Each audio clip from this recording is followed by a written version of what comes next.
If you're just beginning your powerlifting journey, congratulations. But it can feel kind of scary to get started without a little bit of a guide. So today I want to go through some of the biggest mistakes that I see beginner powerlifters make. As a powerlifting coach and as a powerlifting athlete myself, I spend a lot of time in the gym and I observe. I'm always there watching, not in a creepy way, in a helpful way. So I want to go through some mistakes that people are making that is holding their development back and keeping them from being the strongest and best athlete that they can be. One of the biggest mistakes that I think a lot of beginner powerlifters make is early specialization. Yes, powerlifting is a sport about building your strongest squat, bench press, and deadlift. However, you cannot just squat, bench press, and deadlift in training and hope to make the most gains possible. There are times for specialization and there are times for base building or volume building. When you get started with the sport of powerlifting,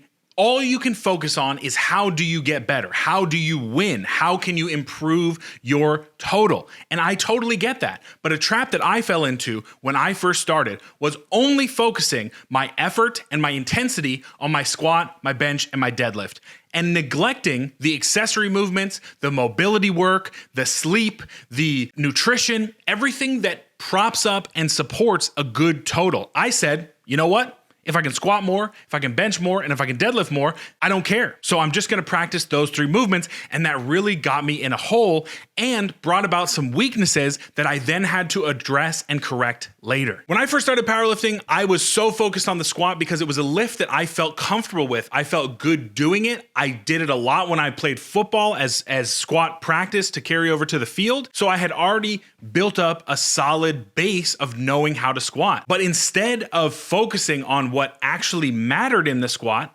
depth, controlling my back position, understanding how my hips and knees move in tandem to create a good lift, I just banged my head against the wall and squatted. I convinced myself that if I just practice the lift, it would figure itself out. Now, sometimes that's true. You just need more reps and more touches, especially as a beginner. But oftentimes we hyper focus on something when in actuality, a little bit of leg press work, maybe a lower bar squat, maybe some deadlifting, maybe doing some general accessory or GPP and moving around a little bit more would have helped me deal with my lack of ankle mobility and my lack of hip mobility that were keeping me from getting depth, thus keeping me from squatting. Because in competition, if you don't hit depth, it doesn't count. The idea here is not to neglect the big three in any case. We still need them to be a fundamental part of our training. But we also need to understand that there are a number of other things that need to be done in training and outside of training to continue to get us better. So don't hyperfixate and overly specialize on just the big three, especially when you're just starting out. You will look better and you will feel better in the big three if you are stronger on your accessory movements and your supplemental movements, if you are putting muscle tissue on your frame, if you are understanding how your body moves in space through unilateral movements, through different types of movements, through cardiovascular movements. Broaden your horizons, especially at the beginning. The second big mistake I want to discuss is not specializing early enough. You see where this is going. Back and forth because everything's on a spectrum. Not specializing enough. What do I mean by that? I mean that now, after a solid base building session, you've decided, I am going to compete. I am going into a competition. I'm going to put my best effort forth, and I am going to build a good total for me, right? Not looking at anybody else, focusing on yourself. Now, you've taken my first tip a little bit too much into account. Lifting is a spectrum. There are moments for generalization, and there are moments for specialization, and competition prep is 100% specialization. A huge mistake that I see a lot of people making is including a ton of superfluous, massive word by the way, very smart boy, movements and exercises in a competition prep. When we are talking about competing and peaking for competition, we want to be as strong as possible with as little fatigue as possible going into the meet. And that's a science, right? Peaking is definitely a science, so it's something that you need to practice. But you also have to ask yourself, am I doing too much right now? If you are going into a meet and you are still training to max out your barbell row or your leg press, or you want to run a 5-minute mile, You may need to reset your priorities a little bit. There are times for everything, but the body is a finite thing. You have a certain amount of energy per day. You have a certain amount of ability to express your strength per day. So if other things are taking away from the training that is pointing you to a good meet, I think that you should remove them for a season. Don't get rid of them forever, but for a 6-week peaking block, or even 4 or 2 weeks to get yourself ready to express strength in your competition, now is the time to over specialize. So when we're starting out, we're staying broad, and when we get close to competition, we are getting specific. Time for another big mistake, and that is overemphasis on technique work. Now, that sounds wrong. As someone who coaches and who trains from a technique-first perspective, saying those words feels a little dirty to me. I don't love talking about that. But there has been a problem, I think very recently, with a lot of newer lifters because of access to the internet, because of access to information, where they are overemphasizing technique, or they're finding phantom problems with their technique that they are becoming so obsessed with that they neglect to actually train hard. We're going to throw a little shade at Squat University here. I think it's a good channel. It gives out good information, but oftentimes they fall into the camp of saying, you know what? If you have even the slightest bit of form breakdown, strip the weight off the bar, you've got to reset, maybe even down to a bodyweight squat or a bodyweight deadlift or a push-up to iron out and perfect your technique. I have found that in my coaching, in my training, when talking to other coaches in the field, perfect technique does not exist. The body is not a perfect system that can get tuned up here and there. An engineer comes in and fixes this little degree here and that little degree there. It doesn't work like that. We move in space differently from individual to individual. We, as individuals, move in space differently on different days. So chasing after perfect technique is only going to hold you back in a sport where intensity and heavy lifting is going to push you further.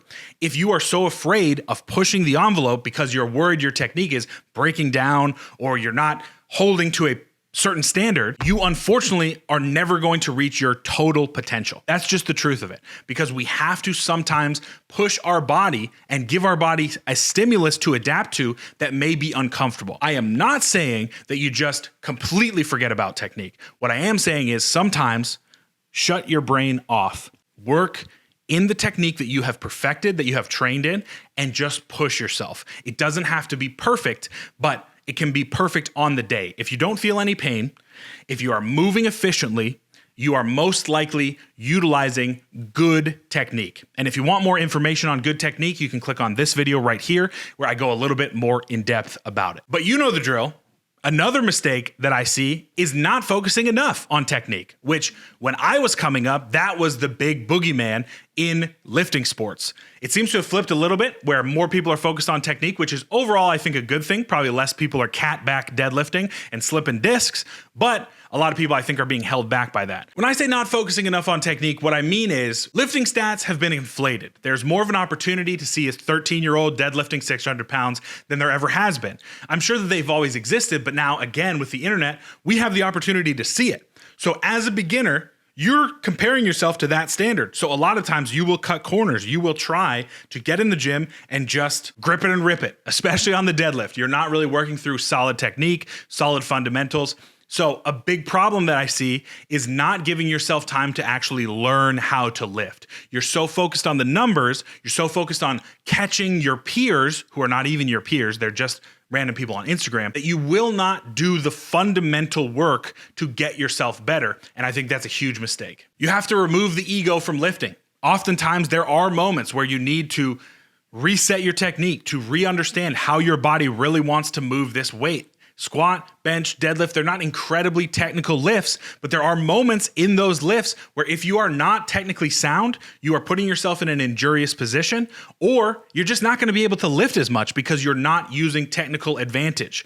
What we need to do is find technique that works for you, train it, practice it. Do not chase insane numbers because you saw somebody on Instagram that seemed to be your age and your build do those numbers. Everyone is different. Every individual has their own genetic profile, their own proclivity towards specific lifts or lifting in general. You are not the 16-year-old that's lifting 600 pounds. You might be, but you're not right now. So what you have to do is focus on finding your path. And if your path is a little bit more technique work and a little bit less 1-rep maxes to post on Instagram, great. Because overall, that foundation is going to carry you further in the sport of powerlifting. My final mistake, and one that I think is probably the biggest mistake, it's going to kind of sound like a plug because I am a coach, but it's not hiring a coach. There are so many good programs online that will help you get stronger. Not saying that. I write some myself. But what I am saying is as you begin your strength journey, all of these mistakes that I've just talked about can be expedited and can be solved quickly with the aid of a good powerlifting coach. I'm not talking about myself, although I am a powerlifting coach. There are hundreds of powerlifting coaches, either locally in your area or online.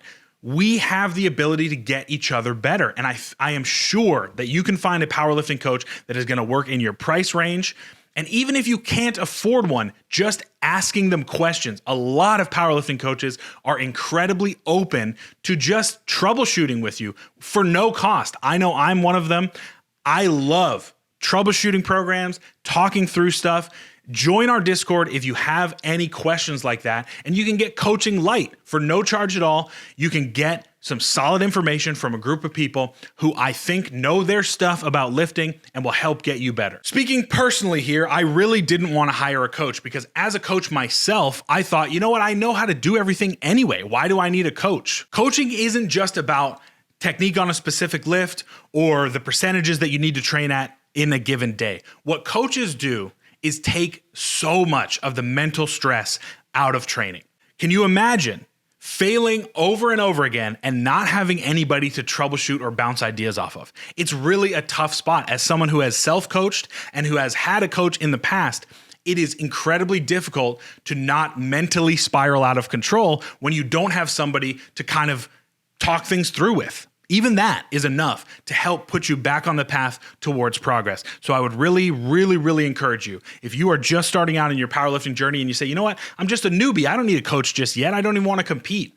Look into coaching, look into finding even a mentor, someone that can help bring you along, because people have done this before. Why wouldn't you mine their information to get you better? If you are really, really serious about getting better, then you will do everything that you can to get better. And I think first, top of the list should be finding a coach or a mentor that can help speed this process up. All right, folks, these are some of the biggest powerlifting mistakes that I see. I see them all the time. And it's not to shame you, but just to say, you know, check yourself. Are you doing any of these things? If you are, let me know in the comments. We'll help you get better. If you want a powerlifting program that is tuned towards beginners that you can ask me questions about, you can click on this video right here to learn about the Black Bear Barbell Beginner Powerlifting Program. And you can join our Discord to ask me any questions you have about the program. I would love to help you out. Thank you so much for watching. Get strong and stay strong.